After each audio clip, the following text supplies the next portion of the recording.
lot better walk when you get that victory. In the middle, Coach. Middle.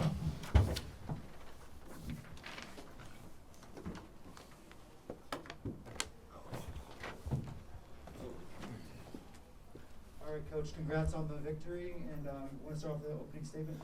Yeah, let me say first, just what an unbelievable football game. I give credit to Northern Illinois, their championship football team, and it showed by the way they played and competed. But I'm proud of the way our team came back in the second half. There, you know, the first half wasn't clean. We had some couple penalties, and then we had the foolish penalty there on the block, trying to block a punt. But our team never gives up. They believe in each other, and for them to come up short last year in this game, and then to have the opportunity to look like it was going the other way and to find a way to win, just says a lot about their character and who they are. And proud to be their head coach. I mean, this team's been a lot of first. We talked a lot about this week about leaving their legacy. It's the final legacy for these seniors, super seniors. We had 28 of them, and to go from nobodies, where, hey, why are you even at FBS? Why are you making the move from FCS to FBS? And then 5 football seasons later, I think that's right, 17, 18, 19, yeah. 5 football seasons later, to be a conference champion, to be a bowl champion, to be top 25 in the country, what a legacy and what a foundation. And proud of the way that they competed and just found a way. And pretty special time. Pretty special time. Coach, a lot of people try to get in these smaller bowl games, and they're not as big as some of the bigger ones, college football playoff games. But how much did this mean to your guys, and how much do they treat this like their national championship, especially the seniors? Yeah, I mean, it's important to us. So, you know, for one, this was our true first bowl experience.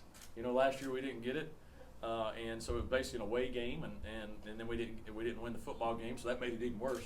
And this year they got a true bowl experience, and it was important for us. We wanted to go out, you know, and I think you saw both teams competing and laid it on the line. I mean, these top bowl games, they're important. They're important to a lot of people, and I know sometimes because you're not in the football playoff, a lot of the bowl games just get looked over or ostracized, saying, hey, they're not important. They're important, especially, you know, a program like ours that has never been really in that place, and we're trying to get to there. And for us to come out and get the win, and I mean, they treated it was important. We wanted to win. We wanted to be a champion this year, you know, and they understood what that was last year to be a conference champion, and we fell short from a conference standpoint. We wanted to be a bowl champion. It's the first time ever, and so we treated it that way. We had our fun, which, you know, Coastal loves to have fun. Nobody has more fun than Coastal. We had our fun, but the fun's in winning, and I think the way we competed and the way that you saw, like, what was important to me is the way our guys were pulling for each other in that game. I mean, that shows you how much love they have for each other. So we treated it as the most important game we've ever played. Coach, a couple for you back here, you know, kind of going with somebody who's now, you know, career's coming to an end, but somebody that you're going to have around for a while. Just to have Silas, you know, come up the way that he did, that huge fumble there, but also Grayson, I mean, probably when you just played lights out all night, just speak on their performances and, you know, the career that Silas has had and how grateful you are to know that you have Grayson around for a minute. Yeah, I mean, Silas, I don't know. He's all the accolades that he get. He's an academic All-American. He's an all-conference player. He's way better looking than most people. So he's got everything going for him. You know, he's got everything going for him. Got the hair, but he loves his teammates, and he's fought through so much adversity. And for him to make the plays that he did, and then make that, it was a huge play. You know, a huge play because one, we should have finished it there anyway, but we didn't. But had to use their timeouts and all this thing, and that's the type of leader that he is and the type of player he is, that he didn't give up, and he made a huge play for us there. And you just can't say enough about him. And then Braden, we've talked, you know, a bunch about from the standpoint of he's got home run ability, and we just got to continue to develop him and put him in situations where he can make some plays. And, you know, after looking at it, I didn't get him the ball enough.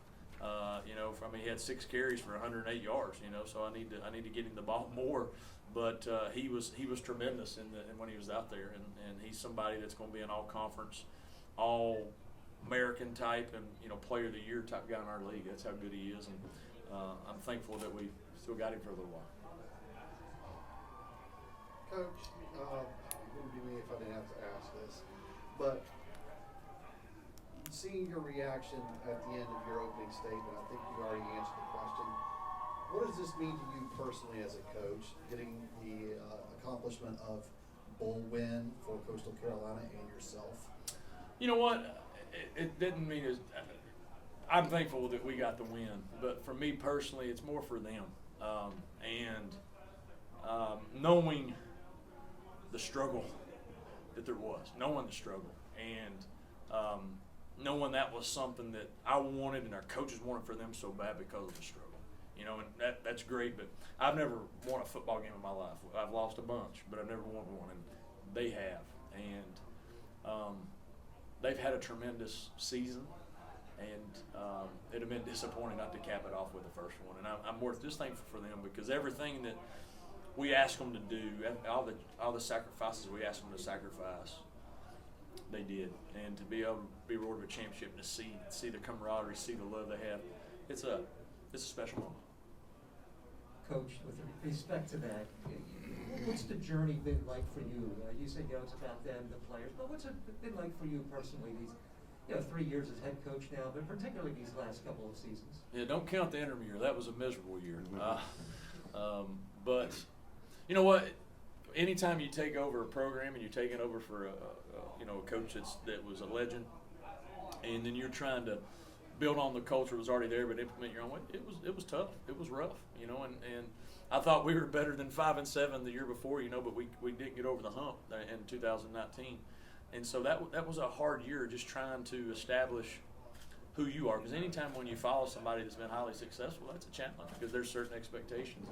But what I learned about that through that time is you got to be who you are. Your personality has to be who you are, and how you want to operate the program. And the special thing about these last couple of years, and even 17, as bad as it was, is the coaches that are part of it.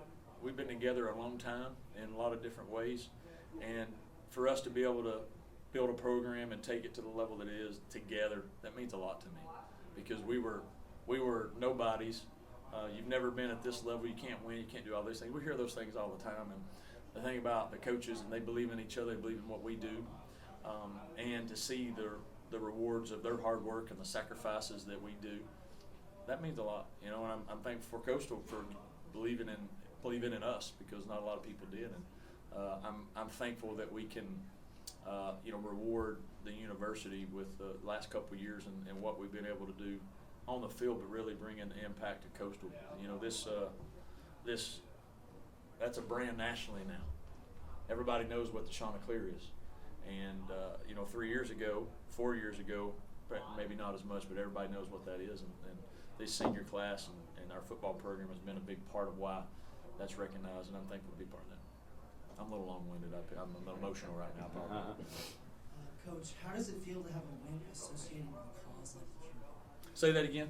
How does it feel to have a win associated with a cause like the Cure Bowl? Oh, well, that's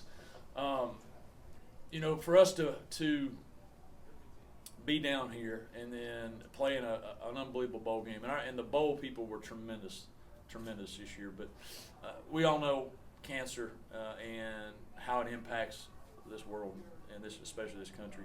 And we've had a lot of people in our program that have impacted by that. One of our players lost his father last week to cancer. Flew home today for the funeral, and then flew back for the game. And so it's impacted our team personally in a lot of ways, and for us to be able to help bring awareness and raise money for trying to find a cure, I don't know if there's anything better than that. We were able to pack boxes for the local community there, and they wanted to pack 20,000 boxes. We packed 23,000.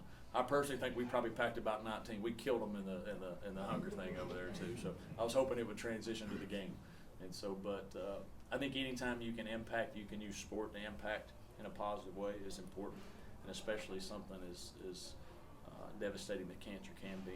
And I hope that we brought a little hope to people that watch. America loves the chant, so I'm gonna bet we had some nice people watching tonight, and we always make it interesting. Coach, we appreciate that. Thank you. Coach, I just wanted to ask, what do you think most about your defense, especially towards the end of the game? I mean, with C.J. Brewer going out with all those injuries he had in the game, and I hope he's okay. With Jeffrey Gunther not being able to play, the Jordan Strong, he was out for a few plays too. Just talk about how your defense really came in really big, especially when it came into the run play with the 4th and inches play, and especially at the end of the play going down with the 4th down. Yeah, we didn't show up for the first. Let's see, I don't know how many drives they had total, but let's say they had 8 drives. We didn't show up for 5 of them. They just went right down the field and they just kept beating the clock. But the last 3 drives there in the fourth quarter, we got the 4th down stop, we got the turnover, and then we got the other 4th down stop. I think it was 4th down or 3rd down, whatever that last play was. And they rose to the occasion when they needed to. And I think that's a sign of a good team. Is sometimes you don't play your best. You mentioned Gunner not being there. That hurt us. C.J. Brewer was playing through a groin injury. He was laying it on the line for his team. He didn't want to come off the field, but he didn't have nothing else to Jordan. Jordan's been hurt all season long. Basically his shoulder pops out and pops back in. But for guys fought for each other, that shows you how important it was to them. And when they needed to step up, they did. And I don't think there was any doubt on that sideline that somebody wasn't going to make a play. And that last play for us to be able to tackle the guy in bounds, and with 2 seconds, I was praying the referees knew, but I knew with 2 seconds they couldn't get snap off because that was the rule. So I was like, this is over, but I didn't want to run out there prematurely. So, but they stepped up when they needed to. You mentioned that last play. If I would have told you that it would have been Manny Stokes of all people making that play, what would you have told me? You know what? Manny's a talented individual that if he would ever learn how to be consistent all the time, he's as good as they can be. But being back home here in Orlando, he's from here, and he had a different look in his eye. This week, I think he wanted to play special in front of his home crowd, and he played a lot and he did well. I was actually upset on a couple of those 4th downs he wasn't in there. I think he should have been in there, but that was a big play for him, and he's a young guy that's going to have to really step up now with some of the losses of some of these people, but he definitely has the ability to do that. And the biggest tackle he's ever made. Coach, I remember in one of the post games a couple months ago, you weren't sure about Grayson, whether he'd be able to come back, and just the way that he has been able to rise up today. Can you just talk about his impact? And I know there's certainly some speculation. Maybe that's he may move on, but it's a lot to be determined still. Well, he did. He was injured there, and it wasn't looking good. I think that's over a month or so ago. And to his credit, he just kept attacking rehab, and he probably wasn't healthy through the last parts of the regular season, but he wanted to play to try to push through that. And obviously today, 315 yards, 4 touchdowns. He just operates. He's a smooth operator, and as a coach, he misses a play, and you're like, what in the world's wrong with him? Because he makes so many good ones. And there is a lot of speculation, but we're confident that he loves Coastal and he's going to be here with us and finish out his career. I believe that, and until I see otherwise, and we're thankful that he's on our team. And I think he knows and how much he cares about his teammates and how much his teammates care about him. But he's a special player. But the thing that he's done a fantastic job for us is he's really developed as a leader, where people want to rally around him. And even when it looked bleak there, it was 41-33. We held them to a field goal. Hey guys, we're fine, and he just kept believing in those guys, and they rallied around him, and that's I think even the defense believed in. Hey, they're going to score. We just need to get a couple stops, and we did. So there's not enough I can say about him personally as far as just the way he's developed this year, and thankful he's part of us. And then, Coach, just to wrap it up, just looking back on this week, what are some of the things you're going to remember the first bowl experience, a true bowl experience for Coastal Carolina? Well, I think one, just from a personal standpoint, my family, and I got to spend time with my son riding roller coasters, and you don't get a lot of chance to do that, because of the way recruiting and football and all that, and just from an individual and seeing other coaches being able to spend time with their family, that was awesome. And then I think too, seeing your players enjoy City Walk, and I wasn't in there with them, thank goodness, but I heard they were doing some karaoke and things of that nature. You hear all these stories, and then you see them. Like we had one guy pass out on the Incredible Hulk, and then we had another guy I wish he was never born on one of the other rides. Like you hear all those stories, and they're going to look back, and they're going to have unbelievable memories from this experience, and coaches are too. And then to be able to